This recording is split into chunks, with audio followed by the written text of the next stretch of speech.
Selamat datang. Hari ini kita bakal coba bongkar satu paradoks politik yang bisa dibilang udah mendarah daging di Indonesia, salah satu negara demokrasi terbesar di dunia.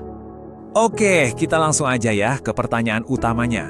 Kenapa sih di Indonesia, negara yang katanya demokratis, kata kritik itu seringkali kedengarannya lebih seram daripada kata korupsi? Kenapa mengkritik pemerintah itu sering banget dianggap sebagai ancaman? Jawabannya, ternyata itu kayak hantu politik. Ada semacam ketakutan warisan gitu yang terus menghantui sejarah Indonesia. Dan ketakutan inilah yang tanpa sadar membentuk DNA politik kita sampai sekarang. Nah, buat ngerti akarnya, kita harus mundur jauh ke belakang. Bukan ke zaman kemerdekaan, tapi justru ke masa kolonial. Disinilah fondasi ketakutan ini pertama kali dibangun. Logika pemerintah kolonial Belanda itu sebenarnya simpel, tapi efektif banget. Buat mereka, perbedaan pendapat itu sama dengan kekacauan.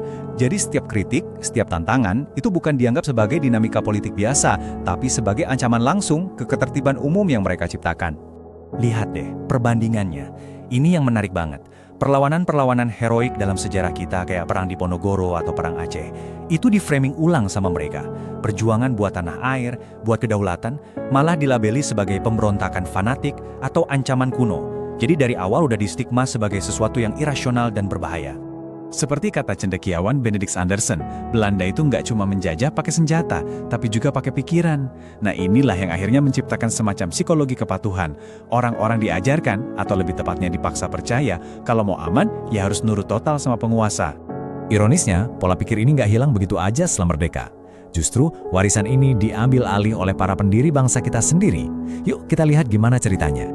Kita harus ingat ya, Indonesia itu lahir di tengah-tengah kekacauan. Ancaman Belanda mau balik lagi, perebutan kekuasaan di dalam, pemberontakan di mana-mana. Jadi wajar kalau para pemimpin kayak Soekarno dan Hatta waktu itu ngelihat perpecahan politik itu sebagai ancaman yang serius banget. Sesuatu yang bisa bikin negara ini hancur lagi. Dan peristiwa Madiun di tahun 48 itu jadi titik baliknya. Sejak saat itu, perbedaan ideologi itu nggak lagi dilihat sebagai hal biasa, tapi langsung dicap sebagai pengkhianatan nasional. Trauma ini nancep banget, terutama di kalangan militer, dan melahirkan keyakinan kalau musuh paling bahaya itu ya datangnya dari dalam negeri sendiri. Coba bayangin di era 50-an, dalam waktu kurang dari 8 tahun, kita ganti kabinet sampai 7 kali. Gila kan? Ketidakstabilan politik yang luar biasa ini bikin rakyat capek. Capek ngelihat politisi berantem terus. Dan akhirnya muncul kerinduan kolektif akan sosok pemimpin yang kuat, yang bisa menyatukan semua. Nah, masuk ke era Orde Baru di bawah Soeharto, ketakutan warisan ini naik level. Bukan lagi sekedar reaksi spontan terhadap kekacauan, tapi benar-benar dirancang, direkayasa jadi sebuah sistem kontrol yang sangat komprehensif. Orde Baru itu bisa dibilang membangun sebuah mesin raksasa buat membungkam oposisi. Dan mesin ini punya 4 pilar utama. Pertama, semua harus demi stabilitas dan pembangunan. Jadi kalau ada yang kritik, dibilangnya menghambat pembangunan. Kedua, partai politik disederhanain, dipaksa gabung. Opsi jadi terbatas banget. Ketiga, ada pengawasan super ketat lewat aparat sampai ke tingkat desa, bikin orang jadi takut buat ngomong. Dan yang terakhir, politik bahasa. Negara ngontrol kata-kata apa yang boleh dan nggak boleh dipakai. Ini dia, politik bahasa tadi. Jadi kata-kata itu jadi senjata. Ada kata-kata baik yang disetujui negara, kayak pembangunan, stabilitas. Terus ada kata-kata terlarang, kayak subversif, ekstrim, anti-Pancasila. Jadi kalau Anda mengkritik, Anda bukan cuma dianggap salah, tapi langsung dicap sebagai musuh negara. Ngeri kan? Lompat ke tahun 98, Soeharto tumbang, era reformasi dimulai. Harapannya, demokrasi bakal mekar sepenuhnya. Tapi ternyata, hantu dari masa lalu ini nggak mau pergi. Dia balik lagi, menghantui era kebebasan yang baru kita cicipi. Ada kutipan menarik yang bilang, tubuh Orde Baru memang tumbang, tapi jiwanya masih hidup. Dan ini benar banget, logika politiknya nggak berubah. Stabilitas itu tetap dianggap jauh lebih berharga daripada ribetnya perdebatan dalam demokrasi. Padahal, itulah inti demokrasi kan? Dan pola ini terus berlanjut. Dari zaman Presiden Megawati, SBY, sampai puncaknya di era Presiden Jokowi, rival utama dalam pemilu, Pak Prabowo, malah diajak masuk kabinet.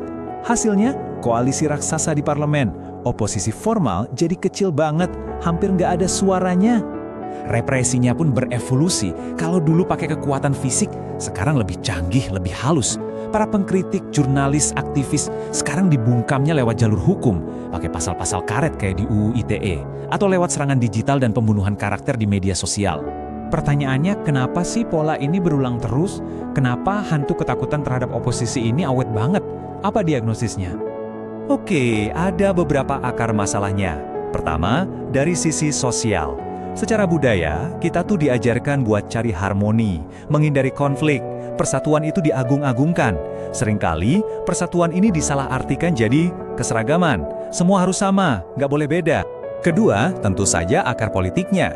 Puluhan tahun di bawah rezim otoriter itu berhasil menanamkan di benak banyak orang kalau kritik itu sama dengan kekacauan.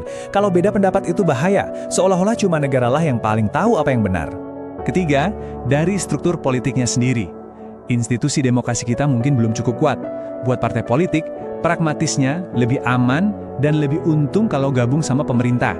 Ikut bagi-bagi kue kekuasaan daripada jadi oposisi yang vokal. Dan yang terakhir, ini yang paling dalam, akar psikologis. Jangan lupa, kita punya trauma nasional yang luar biasa besar dan belum tuntas. Peristiwa 1965. Luka itu masih ada, menciptakan ketakutan di alam bawah sadar kita kalau konflik ideologi itu ujung-ujungnya pasti kekerasan massal. Jadi, kesimpulannya apa? Rasa curiga terhadap oposisi di Indonesia itu bukan hal baru, tapi sebuah warisan sejarah yang kompleks. Lahir dari zaman kolonial, diwariskan oleh pendiri bangsa, disempurnakan oleh Orde Baru, dan ternyata masih terus hidup di era reformasi. Ketakutan akan kekacauan selalu menang melawan tuntutan akuntabilitas. Jadilah demokrasi kita ini tenang, tapi seperti kata seorang akademisi, demokrasi yang terlalu tenang itu, demokrasi yang tanpa nyawa. Kita tutup dengan kutipan yang sangat relevan dari aktivis Sohogi. Bangsa ini lebih takut pada kekacauan daripada ketidakadilan. Kata-kata ini benar-benar menangkap dilema politik kita yang seolah abadi. Dan ini meninggalkan kita dengan satu pertanyaan besar.